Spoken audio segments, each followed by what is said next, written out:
Bonjour, je viens d'éditionner l'enseignement Alberto de la chaîne N2Mel qui parle souvent de Marie, de Dieu, en fait de Jésus, des bienfaits, surtout de l'intercession de la Vierge Marie. Et il a pris soin de répondre vraiment très bien à la question pourquoi nous prions Marie. Vraiment, sa réponse est tellement satisfaisante que je me suis dit, bon, je le mets ici, ceux qui le peuvent. Je vais aussi laisser le lien dans la description, comme ça, ceux qui le veulent peuvent déjà aller s'abonner là-bas. Vous allez trouver plus. En tout cas, je vous invite à aller vous abonner sur la chaîne massivement. Des Endemel. Je vous laisse écouter. Dévotion mariale, c'est Jésus-Christ. Marie n'est pas la fin. Elle est un moyen particulièrement fort pour être auprès de Jésus et rester en la présence de Jésus. Et ça, c'est important qu'on comprenne. Nous n'adorons absolument pas Marie, nous adorons Dieu, Père, Fils et Saint-Esprit. Amen. Et lorsque nous prions avec Marie, elle demande à son Fils. D'ailleurs, souvent, je ne sais pas si on vous a déjà dit, souvent, on vous dit, mais non, mais dans la Bible, il est écrit qu'il n'y a qu'un seul médiateur entre Dieu et les hommes. Et ce médiateur, Paul dit que c'est Jésus. Alors, d'où elle sort, la Vierge Marie? Il n'y a qu'un médiateur. Paul est très clair avec ça. Mais frères et sœurs, il faut qu'on soit aussi très clair avec ceux qui vous rétorquent cela. La Vierge Marie n'est pas médiateur. Elle est intercesseur. C'est-à-dire qu'elle prie l'unique médiateur, son Fils. Marie prie avec toi, elle ne remplace pas son Fils, mais elle prie son Fils d'agir. Et nous savons qu'elle est maman et que son Fils ne peut rien lui refuser. D'ailleurs, un truc, moi, alors, après je vous raconte l'anecdote qui est rigolote, mais il y a un truc, moi, enfin, on en a parlé des noces de Cana, mais j'aimerais juste qu'on refixe un peu les yeux sur les noces de Cana. Elle vient voir son fils, elle dit, ils n'ont plus de vin, et Jésus rétorque un truc. Mon heure n'est pas encore venue. Elle est en train de lui demander un miracle, clairement, et lui il dit, mais maman, mon papa, il n'a pas décrété que c'était le moment. Et Marie, elle se tourne vers les autres, elle dit, faites ce qu'il vous dit. Confiance absolue. Elle n'a pas pleuré, elle ne s'est pas mise par terre. Direct, faites ce qu'il vous dira. Frères et sœurs, la Vierge Marie, quand tu la prends dans ta vie, elle a un charisme tout particulièrement puissant. C'est qu'elle hâte les temps et les moments des bénédictions pour toi. La parole de Dieu est très claire. Jésus, vous savez, quand les apôtres vont dire à Jésus, mais c'est quand que tu vas revenir, ton royaume et tout, vous savez, dans les actes des apôtres, avant qu'ils montent au ciel, et puis Jésus va dire, les amis, les temps et les moments, ça vous appartient pas. Ça appartient qu'au Père qui a fixé ces temps et ces moments. Donc c'est le Père qui fixe les temps et les moments de sa seule autorité. Donc c'est lui. Vous imaginez? Jésus dit, mon heure n'est pas venue, il est en train de dire, le Père, il n'a pas décrété, maman, que c'est le moment. Mais le Père a entendu le cri de la mère. Et il a hâté le temps. Et il a opéré son premier miracle. Et Marie a littéralement déclenché le ministère public de son fils, alors que son fils lui a dit, c'est pas l'heure. Vous vous rendez compte de la puissance d'intercession de cette mère? Et vous ne voudriez pas la prendre avec vous? Moi, je peux vous certifier qu'on rentre dans un temps où on va se rendre compte de ceux qui ont pris le plus puissant intercesseur que le monde n'ait jamais connu, la Vierge Marie avec eux. Moi, j'ai envie de la voir dans mon équipe, la maman. Pourquoi? Parce qu'une maman, ce n'est pas facultatif, frères et sœurs. Une maman, c'est essentiel, et aussi dans l'ordre de la grâce. Alors, vous vous rendez compte, cette maman, elle veut hâter les temps des bénédictions dans ta vie. Elle veut t'accompagner à chaque instant. Elle veut prier pour toi. Et quand tu te détournes de son fils, elle est cette main délicate qui te ramène à lui. Frères et sœurs, plus je me suis approché d'elle, plus je me suis approché de Jésus-Christ, son fils. Et vous vous souvenez vraiment, elle était partout. Dès que l'ange est arrivé, elle a pris Jésus dans son sein. Elle était présente, on le sait, même au Liban, il y a un endroit qu'on appelle vraiment Notre-Dame de l'attente, où elle l'attendait quand il évangélisait Tyr et Sidon. Elle était là, elle n'était pas loin, elle était avec lui. Et c'est beau, on voit même qu'au chemin de croix, à la croix, elle était là, encore. Et à la Pentecôte, elle était encore là. Elle veut t'accompagner dans tous les aspects de ta vie. Et cette année, c'est pas rien que l'Église catholique commence le premier jour de l'année par une fête mariale. Parce que l'Église nous montre qu'il faut commencer l'année avec elle pour être tout à Jésus. Amen. Alors ça, c'était le petit truc que je voulais vous dire. C'était pas exactement ça, mais vous savez, c'est bien aussi de laisser l'Esprit Saint de temps en temps jaillir. On avait des petites médailles miraculeuses. D'ailleurs, nous, on l'a autour du cou avec notre petite croix de fraternité. On a la petite médaille miraculeuse qui est incorporée à la croix, Marie au pied de nos croix. Mais on aime bien partager la médaille miraculeuse, comme ça Maximilien Kolbe. Et je vais vous raconter vraiment, c'est incroyable. J'ai vu des trucs vraiment juste incroyables. Je me souviendrai une fois, je rentrais dans un supermarché et j'avais pas d'argent sur moi à part une carte bancaire. Ça m'arrive de temps en temps, sauf quand je pars à Saint-Jacques-de-Compostelle, pour ceux qui savent. Et donc je rentre je vais au supermarché, et là il y a une personne qui était en train de mendier, une jeune femme. Je dirais, elle avait quoi, 20 ans, 22 ans peut-être. Elle me regarde et dit, est-ce que tu peux me donner quelque chose, t'as de l'argent, quelque chose? Et là je m'arrête, je dis, ah non, et j'ai pas d'argent. Et là, ça m'a fait penser, vous connaissez Actes des Apôtres, chapitre 3, Pierre et Jean qui vont au temple. Bon, moi j'allais au supermarché, désolé. Mais la personne démunie était présente. Et elle m'interpelle, j'ai pas d'argent. Mais à ce moment-là, je me souviens que dans la parole de Dieu, Pierre et Jean, il va dire, mais j'ai pas d'argent, mais ce que j'ai, je te le donne. Au nom de Jésus, lève-toi et marche. Elle avait pas de problème, de difficulté pour marcher. Mais j'avais dans ma poche une médaille miraculeuse et je me suis dit, tiens, je vais lui donner la médaille de la Vierge Marie. Elle est dans la rue, cette jeune fille-là. Elle n'a rien à faire dans la rue. Seigneur, occupe-toi d'elle. Et je l'ai confiée à l'intercession de Marie. Et donc, je lui ai donné la petite médaille. Et je lui ai dit, voilà, prends cette petite médaille. Je suis sûr que la Vierge Marie va faire quelque chose pour toi. C'est une médaille bénie. Elle m'a regardé, elle a balancé la médaille par terre, comme ça. Elle m'a regardé comme ça, elle m'a dit, à moins que ce soit de l'or blanc, en gros, ça m'intéresse pas beaucoup, ta petite médaille. Je lui dis, mais attends, t'as pas compris, ça a une valeur spirituelle. Ça va t'attirer des bénédictions. Vous savez, on n'adore pas la petite médaille miraculeuse, mais il y a des choses que Dieu décrète des bénédictions sur des objets. Il a été donné du ciel, et il y a une bénédiction qui est faite sur cette médaille. D'ailleurs, on l'appelle miraculeuse parce qu'elle a obtenu énormément de miracles. Et donc, je lui dis, mais tu sais, ça va t'attirer des grâces. Tu vois, Dieu va s'occuper de toi. Elle me dit, bah, s'il peut faire quelque chose pour moi. À peine elle avait terminé sa phrase, il y a une dame qui s'arrête à côté. Je dirais une dame qui ressemble un peu à la dame qui est ici, là, avec les lunettes. Oui, oui, vous, madame, oui, oui. Non, non, regardez pas à droite, c'est vous. Non, non, c'est vous, là, oui, c'est vous. Elle me dit, regardez à droite, et dit, quand même pas moi. Si, vous ressemblez. Elle est arrivée, c'était pas vous? Non, c'était pas vous. Et donc, elle s'arrête. Elle nous coupe presque la parole et elle regarde la jeune fille. Elle lui dit, oh là là, excusez-moi, mais j'ai envie de vous faire des courses. Qu'est-ce que vous avez envie? Vous me faites votre liste là? Et du coup, la fille là, elle regarde la dame comme ça, elle dit, mais c'est vrai là, vous rigolez là? Elle dit, non, non, j'ai vraiment envie de vous faire vos courses là. Qu'est-ce que vous voulez manger? Et là, elle me regarde et fait, oh purée, c'est efficace là ton truc. Elle prend la médaille, elle la met dans la poche déjà. Attendez, c'est pas tout. Donc moi j'étais comme ça en train d'écarquiller les yeux, j'étais en train de dire purée maman, t'y vas? Et puis elle s'arrête là, elle repart comme ça, elle revient, elle fait, mais vous dormez où ce soir? Et là la jeune fille elle dit, j'ai plus d'endroit où dormir. Et la dame elle fait, non mais moi je vous laisse pas dans la rue, hein. Vous dormez chez moi, hein. Je vais m'occuper de vous, moi, vous allez voir. La fille, elle commence à pleurer. Et là, je la regarde, je dis, je pense que la Vierge Marie veut rentrer dans ta vie. Alors, je vous en raconte une autre parce que... Non, mais c'est juste incroyable. La maman a envoyé une maman s'occuper de cette jeune fille. Et je suis certain que c'est la faveur, la bénédiction de Dieu. C'est la foi, frères et sœurs. Cette foi au nom de Jésus. Mais qui a envoyé la Vierge Marie, à votre avis, dans les apparitions? Elle s'envoie elle-même? Mais non, c'est Dieu qui l'envoie. Faut qu'on soit bien clair. Et si Dieu l'envoie, c'est pour une bonne raison. Amen. C'est Dieu qui a donné la médaille miraculeuse. Il fait ce qu'il veut quand même, non? Il a même voulu s'incarner, se faire homme. Donc il est fou d'amour, ce Dieu, donc on va pas le limiter. Amen. Je vous raconte une autre histoire. Avec le pôle Sainte-Marie-Madeleine, avec Lucie, on s'occupe d'aider les femmes à sortir de la rue, vous le savez, depuis plusieurs années.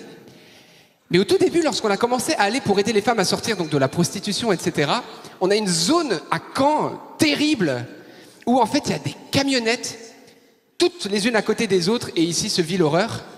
Et donc on sentait que c'était le moment vraiment d'amener la pureté de Marie là-bas et d'amener le Christ là-bas. Et donc on a commencé à y aller parce qu'on a vraiment senti l'appel du Seigneur.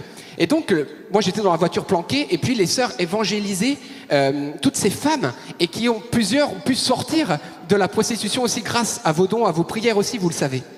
Grâce à Dieu. Mais je me souviens, une fois j'étais là en train de me dire, bon je priais moi tranquille, voilà, j'étais dans la voiture, je m'assurais que tout se passe bien.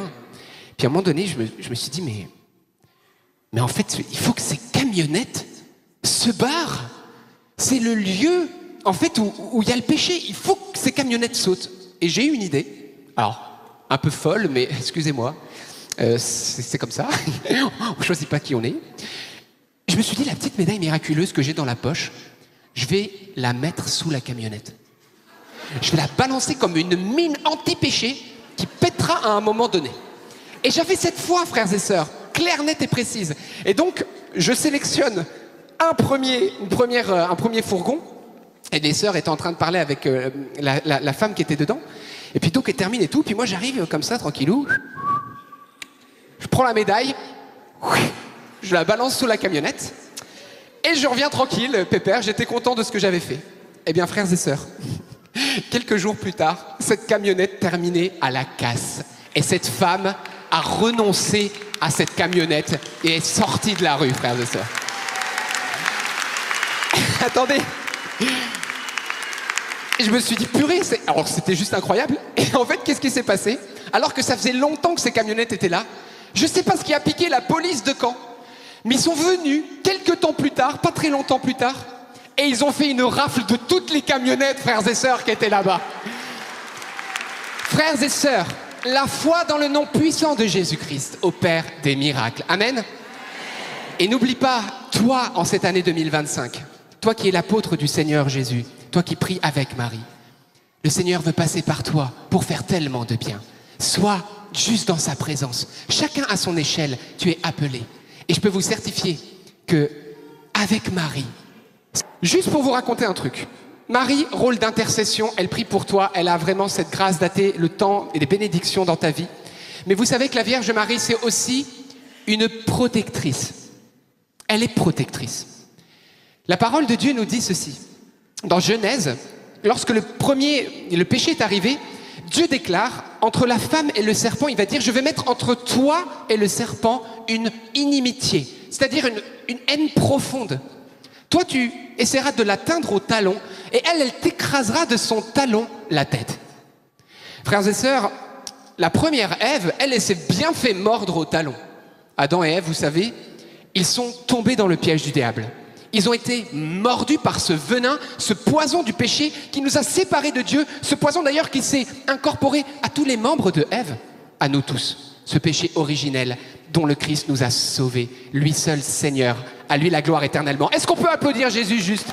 Seigneur, merci pour ton sacrifice. Waouh, quel Dieu énorme. Il a ses responsabilités, il les a pris, Jésus. Il nous a pris en responsabilité jusqu'à donner sa vie sur cette croix. Il est juste incroyable, ce Jésus. Moi, j'ai qu'une envie, c'est qu'en 2025, je puisse l'aimer un peu plus tous les jours, même beaucoup plus tous les jours. Ça intéresse quelqu'un? Prie ton chapelet et tu vas voir. Ah, je peux vous dire que c'est vrai. Hein. Ah, je peux vous dire que c'est vrai. Donc, la Vierge Marie, la première Ève, elle s'est fait mordre. Mais la deuxième Ève, l'Ève nouvelle, la Vierge Marie, celle qu'on appelle l'Immaculée Conception, sans péché, elle ne s'est pas laissée mordre. Elle lui a écrasé de son talon la tête. Elle a une autorité spirituelle contre les démons. Et j'aimerais vous raconter cette histoire. Un jour, j'étais en prise vraiment, j'étais en retraite spirituelle de 40 jours. C'était ma première retraite. J'étais chez les Carmélites au Liban. J'étais dans une chambre. Et alors que j'étais sur mon lit, c'était le soir, un combat spirituel. Des ténèbres autour de moi, c'était horrible. J'ai cru que j'allais mourir. J'étais tétanisé. Je sentais la présence du diable qui m'environnait.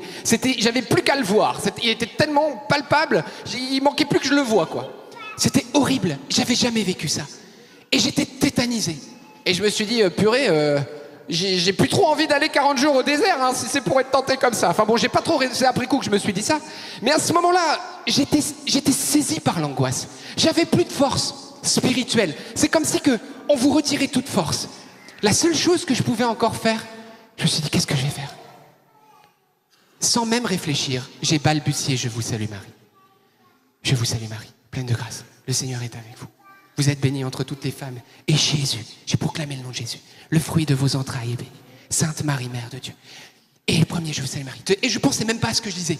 Je le faisais vraiment par obéissance, parce que je sais que c'est une semence, que ça touche. Et je priais. Et chaque je vous salue Marie, je sentais physiquement, frères et sœurs, que ces ténèbres s'éloignaient, s'éloignaient. Au bout d'une dizaine, j'avais repris conscience quasiment. J'ai retrouvé mon autorité spirituelle. Et j'ai pu vaincre ce combat spirituel. C'était tellement puissant, frères et sœurs, que le lendemain, la mère prieure du Carmel m'a dit « Beto, qu'est-ce qui s'est passé dans ta chambre le soir ?» Je dis « Pourquoi ?» Elle me dit « Parce que on a une icône qui n'a pas bougé depuis des dizaines d'années, qui est pendue là, tu vois, dans la chapelle. Elle est tombée de 15 mètres de haut, elle a réveillé tout le couvent. Et on s'est soupçonné qu'il y était pour quelque chose. » Alors je me suis dit, j'ai une bonne victoire ma mère hier sur le toto. Elle m'a dit, ah bon bah si c'est ça, ça va. Frères et sœurs, je peux vous certifier, ça c'est un petit secret que je vous partage, ça fait partie du combat spirituel. Rassurez-vous, on a tous des combats, chacun différents. Mais c'est pour vous dire que aujourd'hui, moi si je ne prie pas mon rosaire, ma journée devient un enfer. Souvent, on me dit, mais Alberto, toi qui es tellement exposé, tu annonces l'évangile partout, tu vas un peu partout, tu fais plein de choses, mais il y a plein de gens qui te maudissent, tu t'es confronté aux autorités spirituelles, aux démons, mais comment tu fais? Mais ça doit être horrible ta vie. J'aimerais vraiment être clair avec vous. Vous voyez l'eau sur les plumes d'un canard? Ça ne pénètre pas parce que c'est fait pour que ça soit imperméable. Eh bien, frères et sœurs, j'aimerais vraiment vous dire ceci. Moi, j'expérimente tous les jours la puissance du rosaire dans ma vie, mais tous les jours. La Vierge Marie, elle a dit que la prière du rosaire peut arrêter des guerres. Mais elle arrête les guerres physiques, mais les guerres aussi spirituelles de ta vie. Et moi, j'aimerais te dire ceci. Évidemment qu'il y a plein de gens qui doivent nous maudire. Évidemment que le diable ne doit pas être content. Mais lorsque tu es uni à Jésus-Christ, lorsque tu veux vivre dans l'état de grâce et que tu choisis d'être tout à lui, lorsque tu viens avec Marie et que tu pries et que tu te mets sous son manteau immaculé, ben j'aimerais te dire que ces crachats venimeux, c'est comme l'eau sur les plumes d'un canard. Et je peux vous certifier que quand je suis dans la prière et dans le rosaire, ma journée devient un ciel.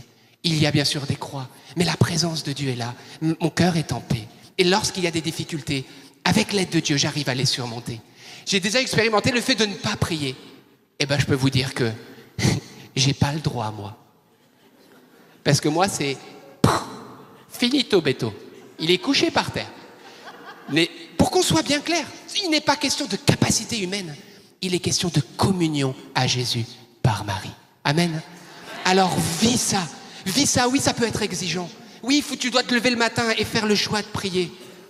Mais est-ce que tu n'as pas envie d'avoir une journée céleste? Alors fais ce choix. Amen. Alors, je vais conclure en vous disant quand même historiquement, c'est depuis les premiers siècles de l'Église qu'on a commencé, bien sûr, à demander l'intercession de la Vierge Marie. Dès le départ, il en parlait, Victor. Et puis, petit à petit, c'est au XIIe siècle que le « Je vous salue Marie » entier est arrivé dans l'Église. Et il y a un pape, le pape Pie V, si je ne me trompe pas, au XVIe siècle, qui a instauré officiellement, le « Je vous salue Marie » avec les 3 mystères que vous connaissez, joyeux, douloureux et glorieux. Et en 2002, Saint Jean-Paul II a rajouté les lumineux. Vous savez que dans la Genèse, le serpent, c'est un serpent. Dans l'Apocalypse, à la fin, donc le premier livre, dernier livre, c'est un dragon. Le diable, on le nourrit aujourd'hui avec tous les crimes et tous les péchés. Clairement. Tous ces avortements, toutes ces horreurs, tout ce qui se passe aujourd'hui. Il grossit. Et je pense que Saint Jean-Paul II était bien inspiré de rajouter un mystère. On n'aura jamais trop demandé l'intercession de Marie. Amen. Alors voilà ce que j'aimerais dire pour qu'on puisse conclure. Accueillez-la vraiment et n'ayez pas peur qu'elle vous éloigne de Dieu. Elle ne vous éloignera pas de Jésus. Mais je vous le dis et dis encore. Thomas disait que les grands saints étaient des amis et des dévots à la Vierge Marie comme personne. Padre Pio priait plus de 30 chapelets par jour. Francesco de Fatima en priait 9. Il avait à peine 10 ans. Donc vous vous rendez compte, comprenez que Marie n'est pas un frein. Au contraire. Et je conclue avec cette petite image. Une fois, j'avais dit au Seigneur, mais Jésus, comment je peux expliquer aux personnes que Marie n'est pas un frein, un moyen pour qu'on avance mieux? Et il m'a donné une image. Lorsqu'on met ses souliers, on fait un nœud, c'est les lacets. Vous êtes au courant? Ça vous est déjà arrivé de perdre vos lacets? Qui a déjà perdu ses lacets ici? Purée. Vous n'avez aucun problème, vous faites des nœuds super. À moins que, je comprends, vous faites des doubles nœuds peut-être. Ah, vous avez compris. Le nœud principal de ta vie, c'est qui? C'est Jésus. C'est lui, le nœud principal qui te permet d'avancer vers le chemin de l'éternité. Seul sauveur et seul Seigneur, digne d'adoration. Amen, on est d'accord avec ça? Mais ça nous arrive de perdre ce nœud, à cause de nos faiblesses, de nos péchés, des tentations. L'ennemi, il est aussi malin.